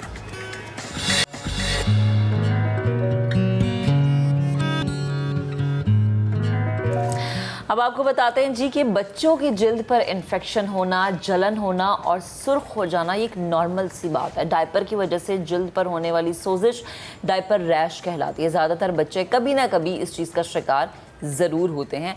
अब माएँ क्या करती हैं जी, घर में टोटके करना शुरू कर देती हैं। तो हम हमेशा ये बात करते हैं अपने प्रोग्राम में कि प्लीज़ डॉक्टर मत बने, डॉक्टर के पास जाएं और जो उसका सही इलाज है वो करें। स्किन स्पेशलिस्ट डॉक्टर खुरम ने हमें ज्वाइन किया, हमने उनसे गुफ्तगू की, क्योंकि बहुत सारे घर में ये मसले होते हैं कि बच्चों को कोई ना कोई इन्फेक्शन हो जाता है। कभी चेहरे पर रैश होता है, कभी बैक पे, कभी टांगों पर रैश हो जाता है। और गर्मी का भी मौसम है ना, मौसम बदल रहा है, तो माएँ परेशान हो जाती हैं। तो डॉक्टर खुरम से हमने क्या गुफ्तगू की, दिखाते हैं आपको। अस्सलाम वालेकुम खुर्रम, कैसे हैं आप? गुड कैसी हैं मॉर्निंग। आप? अस्सलाम वालेकुम। अल्हम्दुलिल्लाह, बिल्कुल ठीक ठाक, आप बताइए जी। अच्छा खुर्रम, ये बड़ा नॉर्मल है जी। कि जी बच्चे को रैश हो जाना। बिल्कुल। उसके लिए मार्केट में बहुत सारी क्रीमें अवेलेबल है, लेकिन माँ ये कहते हैं कि घरेलू टोटके ही ज़्यादा करने चाहिए, क्योंकि ये होता है कि जी अम्मा भी कर रही हैं, दादी भी कर रही हैं, बिल्कुल दादी भी कर कर रही रही हैं, शुरू से। हैं। मुझे बताएं कि ये घरेलू टोटके करना बजाय इसके कि आप कोई क्रीम यूज़ करें, कोई मेडिकेटेड हाँ, क्रीम बिल्कुल यूज़ जी। करें, ये कितना इफेक्टेड होता है? बहुत सही कह रही हैं आप। देखिए बड़े पुराने टोटके सब घर में बड़े मौजूद हैं, मगर हो ये गया अब घरेलू टोटके और गूगल ये दोनों मिक्स हो गए और वो इतना डेंजरस हो गया है कि माएँ ना कंफ्यूज हो जाती हैं कि भाई क्या करना है। और वो कुछ घरेलू चीज़ को वो कोई एक इश्तिहारी कोई भी क्रीम दे के मिक्स कर देती हैं और उसका जो नतीजा आता है वो इतना खतरनाक होता है कि बेहतर है कि ये छोटी सी चीज़ है, आप फौरन डॉक्टर को दिखाएं। सिंपल चीज़ है, ठीक है। अच्छा, पहली बात ये कि डाइट बच्चे का जैसे छोटा बड़ा होने लगता है, इन्फेंट भी है, थोड़ा आप उसको खीर इस्तेमाल कराना शुरू कर दें, साबूदाने का दलिया दें, है ना, ये बड़ी इंपॉर्टेंट बात है। वो क्या करती है, खिचड़ी बना दें, सूजी का, बिल्कुल सही, सूजी का, छह महीने का बच्चा तो मुझे पता है सूजी का हलवा दें उससे, ठीक है। अच्छा, दही खिलाएं, ग्रीक योगर्ट का जो एक तरकीब होती है, ये जितना ज्यादा आपके अंदर इम्यून सिस्टम स्ट्रांग होगा उतना बच्चा सही होगा। अब माएँ क्या करती हैं, वो खुद करके, जैसे रैश हो गई ना, तो और वो 3 साबुन बड़े मशहूर हैं, मतलब अपने काम के, जिनके अंदर कार्बोलिक एसिड होता है, ठीक है, वो समझती है उनसे मैं रगड़ दूंगी बच्चों को तो वो जरासीम मर जाएंगे। वो 3 जो हैं वो बड़े मशहूर हैं। अच्छा, वो समझती है कि जिन 100% जरासीम का खात्मा, एक तो जरासीम आपकी बॉडी पर रहने चाहिए, ठीक है, अगर हमें जिंदा रहना है तो बॉडी पे जरासीम रहने चाहिए, ठीक है। और जितना उसको, वो कहते हैं ना, टेंडर लव एंड केयर, प्यार से आप उसको करें, वो माएँ जितना ज़्यादा रगड़ेंगी, या फिर एक बड़ा अच्छा एक चीज़ है सफाई के लिए यूज़ होता है, वो कपड़ों में डालते हैं कि थोड़ा सा इन्फेक्शन ख़त्म हो जाए, ठीक है। माएँ क्या करती हैं, वो डाल के बच्चे को उसमें बिठा देती हैं और वो रैश इतनी शदीद पेनफुल हो जाती है, बच्चा तड़पता रोता है। अच्छा, जब वो सारी रात रोएगा, सोएगा नहीं, खाएगा नहीं, उसको बुखार होता है, वीक होता है, इन्फेक्शन और बढ़ के आता है। तो पहली बात ये कि देखिए, चले कुछ भी नहीं है घर में, आप नारियल का तेल लगा दें, ठीक है, बादाम का तेल लगा दें, ठीक है, सरसों का भी लगा सकते हैं, ठंडा होता है बेहतर। नारियल का सबसे अच्छा है, फिर आप कोशिश करें कि बादाम का या फिर सरसों का। वो भी नहीं है तो घर में आपके पेट्रोलियम जेली तो होगी, फॉर द टाइमिंग वो तो आप उसको लगाएं, ठीक है, बच्चे को। और थोड़ा ओपन उसको एरी स्पेस दें, बच्चा मतलब जैसे बहुत सारी माएँ थोड़ा निकम्मापन भी हो जाता है, थक भी जाती हैं और कहते हैं, अच्छा लोग ये भी कहते हैं डायपर बहुत महंगे हो गए हैं, ठीक है, बहुत जल्दी चेंज नहीं करते, उसमें बच्चा यूरिन किया जाता है तो उसमें इन्फेक्शन बढ़ के। अच्छा खुर्रम, सॉरी मैं आपकी बात काटूं, डायपर वैसे अमूमन कितने टाइम के बाद आपको बच्चे का चेंज कर लेना चाहिए? देखिए, आपको देखना चाहिए कि कुछ बच्चे फ्रीक्वेंटली करते हैं, मतलब दिन में 3-4 दफ़ा तो चेंज होना ही चाहिए ना, डेफिनेटली। और वो जितना ज़्यादा यूरिन रहेगा उतना इन्फेक्शन बढ़ेगा। अच्छा, और थोड़ा खोल बच्चे की सफाई के बाद आप डेफिनेटली आप हेयर ड्रायर जो होता है वो गर्म वाला नहीं, ठंडे से उसको पहले खुश्क करें। जो सफाई करने के बाद, यूरिन साफ करने के बाद, सारा माएँ गीले पे ही डायपर पहना देती है। ये गलत चीज़ है, उससे बहुत बढ़ता है, ठीक है। थर्ड बड़ी इंपॉर्टेंट बात ये कि माएँ क्या करती हैं कि जी बच्चों को बस एक नैपी चेंज की फ़ौरन दूसरी करती है, थोड़ा ओपन टाइम देना चाहिए, ठीक है। टेल्कम पाउडर लगाएं, उसे खुला छोड़ दें बच्चे को थोड़ी देर के लिए। और थर्ड चीज़ बड़ी इंपॉर्टेंट जो ख़ास तौर पे होती है, ख़वातीन क्या करती हैं कि जी नए एक्सपेरिमेंटेशन करती हैं। आप चेक कर लें एक बच्चे को जो सूट कर रहा है, अगर आप फ्रीक्वेंटली चेंज करती हैं, क्योंकि कुछ में थोड़ा परफ्यूम्स एडेड होते हैं, नए केमिकल्स होते हैं खुशबू के लिए ना, कि बच्चे में से खुशबू है। हाँ, मैं यही अपने नेक्स्ट आपसे सवाल करने लगा था कि चले हमने तो ये नापी एरिया की बात कर ली, ओवरऑल बॉडी में कहीं भी कुछ ऐसा हो जाता है तो सबसे बेस्ट क्या करती हैं जी? पाउडर। जी बिल्कुल, टेल्कम पाउडर लगा। बहुत सारी ये नहीं समझ पाती कि वो पाउडर जो है वो बच्चे की आंख में भी जा रहा है और ये सारी भी चीजें हो रही हैं। इसका बेस्ट तरीका ये होता है कि आप पाउडर की जगह कोई पाउडरी क्रीम होती है जो मार्केट में आती है, वो आप बिल्कुल सही कह रहे, बिल्कुल सही। अच्छा, एक और बड़ी मैं चीज बताऊं, बड़ा एक जैसे फोड़े फुंसियां हो जाती है तो कैलामाइन लोशन आता है गुलाबी, मगर ये बच्चों को वहां नहीं लगाना चाहिए। वो उसके अंदर कैम्फर काफूर होता है, वो और उसको फ्लेयर अप करता है। माएँ बेचारी घर में मजबूरी में वो कैलामाइन लोशन लगा देती हैं, वैसे लगाते हैं ना हम गर्मी दानों पे, वो लगा देती है, उससे बच्चे का और चीखें मारता है, बच्चा रोता है बुरी तरह, तड़पता है, ठीक है। और क्या करती है, एक हाइड्रोजन पेरोक्साइड होता है जो एक थोड़ा ख़वातीन अक्सर थोड़ा बालों के ब्लीच के लिए इस्तेमाल करती हैं, और बच्चों को वो थोड़ा पानी में डाल के हाइड्रोजन पेरोक्साइड उसमें बच्चे को बिठा देती हैं। वो बिल्कुल आपके क्रैकी स्किन जैसे एक्जिमा होके कट जाती है स्किन, तो वो बड़ा अवॉइड करना चाहिए। तो उसका सबसे बेहतरीन हल ये, एक तो उसकी डाइट अच्छी रखें, ठीक है, खीर खिलाएं, साबूदाने का दलिया है, खिचड़ी हो गई, ठीक है, और दही का इस्तेमाल करें, ठीक है। और बाहर की चीज़ें अभी भी अक्सर वो जो बड़े लोग पीते हैं बर्गर्स के साथ ड्रिंक्स, वो फीडर में डाल के पिला देती हैं कि जी इसको ठंडक हो जाएगी। उस दौरान आप यकीन करें कैंडिडाइसिस या फंगल इन्फेक्शन के बच्चे आते हैं, इसको जलन हो रही थी, मैंने वो फीडर में भर के वो जो वाइट वाली झाग वाली ड्रिंक पिला दी बच्चे का। हाँ जी, मैं आपको सही बता रहा हूँ, ये मैं हैरान हो जाता हूँ। मैंने कहा कैसे आपने इतना सा बच्चा, उससे बेहतर है कि उसको आप थोड़ा सा सूदिंग, आप उसको संदल दे दें। क्या बात है, बिल्कुल बिल्कुल दे दें, बड़ा ही सूदेंगे, बहुत अच्छा है, संदल बहुत अच्छा है, ठीक है। कोशिश करेंगे उसको जितना भी, अगर आप उसको धोना ही है ना, बहुत आपको हो रहा है कि जी घर में हाश सोप ही मौजूद है, तो आप कुछ भी नहीं करें, आप सिर्फ चने के आटे से उसकी सफाई कर दें। अच्छा, फॉर द टाइम बीइंग, ठीक है। सफेद चना बिल्कुल, चने का आटा या बेसन से इवन धो दें। मगर वो जो आप साबुन एकदम घर में वही था, उससे बच्चे को रगड़ दिया तो वो बिल्कुल फ्लेयर अप हो जाता है, वो बिल्कुल अवॉइड करना चाहिए।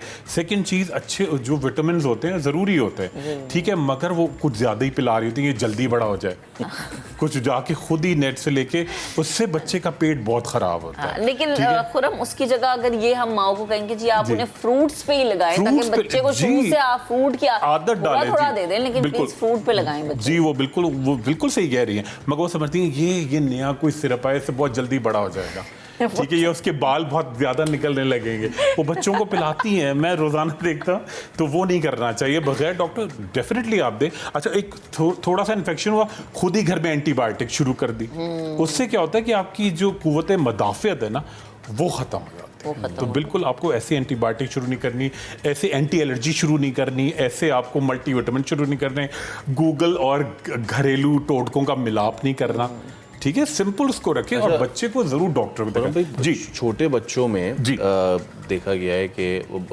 6 महीने से ऊपर के अगर हो जाए, साल हो जाए, जी, उनको स्किन पे छोटा सा वाइट स्पॉट होता है, जी ठीक है, बिल्कुल, उसको कहते हैं यार ये with the passage of time ये कवर अप हो जाएगा, सही हो जाएगा, कैसा होता है? बिल्कुल सही, बर्थ मार्क है। जी बिल्कुल, बर्थ मार्क होता है एक, इसी तरह वाइट मार्क्स बहुत सारे होते हैं, नीवस कहलाता है, बहुत कॉमन होता है, मगर उस पर भी खवातीन बड़ी, पर एक वाइट मार्क तो कोई देख के वो समझती हैं वो मछली और दूध के साथ वाला जो है ये फुलबेरी है, वो हर, अच्छा होता क्या, गर्मी होती है तो पसीने से वाइट बच्चों के आ जाते हैं। हाँ। ये अक्सर आपने देखा होगा, छोटे बच्चे 8-9 साल के जो खेलने जाते हैं, वाइट पैचेस आ जाते हैं, फंगस होती है, वो बस घबरा के इसको फुलबेरी तो नहीं है, मतलब ऐसे फुलबेरी नहीं होती, मतलब अगर होती भी है खुदा ना खासा बर्स, वो एक वही फुलबेरी। अच्छा, और उसका जो कॉन्सेप्ट बना है ना, दूध और मछली, पता नहीं है वो याद कर रही होती है दूध और मछली कब खाई थी उसने। अच्छा, शादियों में, अच्छा वैसे तो नहीं लोग करेंगे, अच्छा मगर शादियों में जाएंगे, ठीक है, फ्राइड फिश खाएंगे, उसके बाद खीर खाएंगे, आइसक्रीम खाएंगे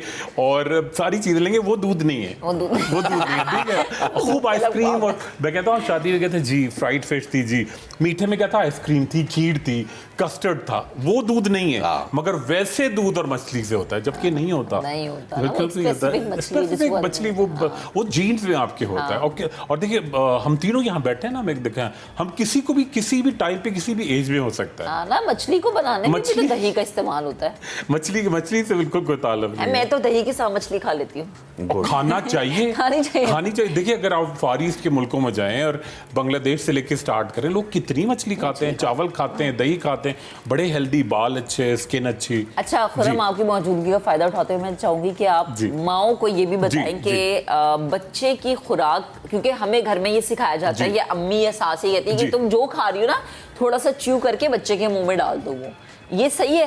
बिल्कुल सही है, बिल्कुल सही है। देखिए शुरू से बच्चे को जो घर में खाना खाते हैं, अब मगर आप वो जो मिर्चों वाली बिरयानी पकाएं, मिर्चों वाला सालन पकाएं, वो नहीं होना चाहिए। मगर घर में खिचड़ी है, चावल, रोटी, बच्चे को शुरू, बिल्कुल सही कहते हैं, बिल्कुल शुरू से बच्चे को आदत डालनी चाहिए। और मतलब ये नहीं कि आप बाजार की चीजें से ज्यादा खिलाएं, मतलब आजकल तो हो गया ना, वो रात को एक वो जो एक गैंडा वैंडा कुछ करके खाना गैंडा फोन करके वहां से मंगा लेते हैं ना, I got समझ you. गए यहाँ? I ठीक got you. I है, got तो जी वो नहीं होना चाहिए, रात वो वाली वाली चीजें मंचिंग नहीं। ना, बाहर की चीजें ना हाँ, वो खिलाएं नहीं आप कर बच्चे घर को। में जो रोटी सालन चावल, अच्छा बिल्कुल देखिए मोटे रोटी चावल सालन से नहीं होते, बाहर की चीजों से होते हैं, ठीक है? लेकिन मैं जी। चाहूंगी आप माओ को ये भी बताएं कि बच्चे को मोटा करना मकसद नहीं है, बच्चे गोलू ना हो, हाँ, हाँ, exactly, मतलब healthy, क्योंकि healthy। बहुत सारे बच्चे ऐसे होते हैं जो कि अपनी एज से ज्यादा उनका वेट होता है, बिल्कुल ना होता वो है। बैठ पाते ना वो चल खड़े पाते होते ना हैं, वो बिल्कुल। क्रॉल कर पाते। बिल्कुल फिर सही माओ बात। को और उसको बिल्कुल पता सही है बात। कितना सेहतमंद है हमारा। तो माएं लेकिन बड़ी वो खुश होती सेहतमंद नहीं सेहतमंद होता। नहीं होता। हाँ, वो तो ये मैं आपको बता रहा हूँ ना, गूगल से निकाल के सिरप निकाल लिए, इससे जल्दी मोटा हो जाएगा, इसके चीक्स मोटे मोटे हो जाएंगे, वो गलत है। ठीक है, बच्चा हेल्दी होना चाहिए। और अच्छा हर माँ को ना अपना बच्चा लगता ही कमजोर। वो मोटे, इतने मोटे बच्चे को लाती हैं कि कुछ बड़ा कमजोर है, आप इसको देखें तो मैं बच्चा इतना मोटा हो रहा है तो एक एक चीक उसका यहाँ बाहर, अम्मा आती है कमजोर बहुत हो गया, तो वो माँ को लगता ही है। एक तो ये चीज बड़ी कॉमन है, हर 99.99 ही लगता है, मतलब उनको ये लगता है कि नेचुरल चीज है। और आई थिंक शायद जब आपका बच्चा पैदा होता है तो उसके साथ एक आपको रिपोर्ट दी जाती है जिसमें बच्चे की एज के लिहाज से उसका वेट होता है। बिल्कुल। अगर उस लिहाज से आपके बेबी का वेट मेंटेन है, दैट्स मीन आपका बेबी हेल्दी है। बिल्कुल सही कह वो रहे ये हैं। कोशिश ना करेंगे इससे 3 किलो ऊपर बढ़ जाए, ज्यादा हो जाए। और जो हाँ। दूसरा फैमिली पे भी डिपेंड करता है ना, कुछ बच्चों के जीन में भी जी। होता है ना, वालिदैन से भी तो बच्चे को मिलता है ना। कुछ फैमिली में शुरू ही से बच्चे बड़े तगड़े होते हैं और कुछ ठीक में है, हल्के होते हैं। थोड़े दुबले होते हैं ना, तो वो तो उसको मोटा नहीं करना चाहिए और मोटे को दुबला ना करें। Exactly. अच्छा खुरम भाई, आखिर में ये मैं आपसे जी। पूछूंगा, जी। क्योंकि ये सीजन है, रेनी जी। सीजन है, मानसून का जी। है, अब उसमें बच्चे बाहर खेलने भी जी, जाते बिल्कुल, हैं। बिल्कुल। बड़ों को तो अगर आप चेंज ना करें रिंग वर्म्स हो जाते हैं और ये जी, चीजें हो बिल्कुल, जाती है। बहुत, जी। बच्चों में कौन सी डिजीज होती है और उनको इस सीजन में कैसे कैटर किया जाए? जी बिल्कुल बिल्कुल, बच्चों को गर्मी के दाने बहुत होते हैं क्योंकि बारिश की बात, पित्त ठीक है, निकल आती है। पित्त निकल आती है, बहुत अर्टिकेरिया, इम्पिटाइगो, ठीक है, फंगल इन्फेक्शन बहुत होता है, सर में बारिश से आते हैं जुएं बहुत होती हैं, ठीक है, फंगल इन्फेक्शन बहुत होता है, और फंगल इन्फेक्शन तो खुश्की बहुत होती है, और खुश्की झड़ के आपकी आंखों के अंदर आती है, आंखें लाल हो जाती हैं, बड़ा कॉमन होता है, ठीक है। अच्छा, उसके अलावा आपके पूरे जिस्म पे ना एक बैक्टीरियल इन्फेक्शन होता है जिसमें मोटे मोटे दाने निकलते हैं, मोटे मोटे दाने निकलते हैं, वो बड़ा कॉमन है, ठीक है। अच्छा, और सबसे इंपॉर्टेंट बात जो बच्चों में होती है वो होती है रैश। रैश जाके खास तौर पे कि उन्होंने कपड़े ऐसे पहने कि जिसमें जो उन्होंने धुलाई की थी सर्फ लगा रह गया, वो माँ ने फौरन पहना दिया, बच्चे खेलने के पसीने के साथ वो इन्फेक्शन हो गया, तो वो समझती है बड़ी सीरियस बीमारी है, वो कुछ भी बड़ा नॉर्मल होता है। तो ये चीज़ें बहुत सारे बच्चों को इन्फेक्शन होते हैं,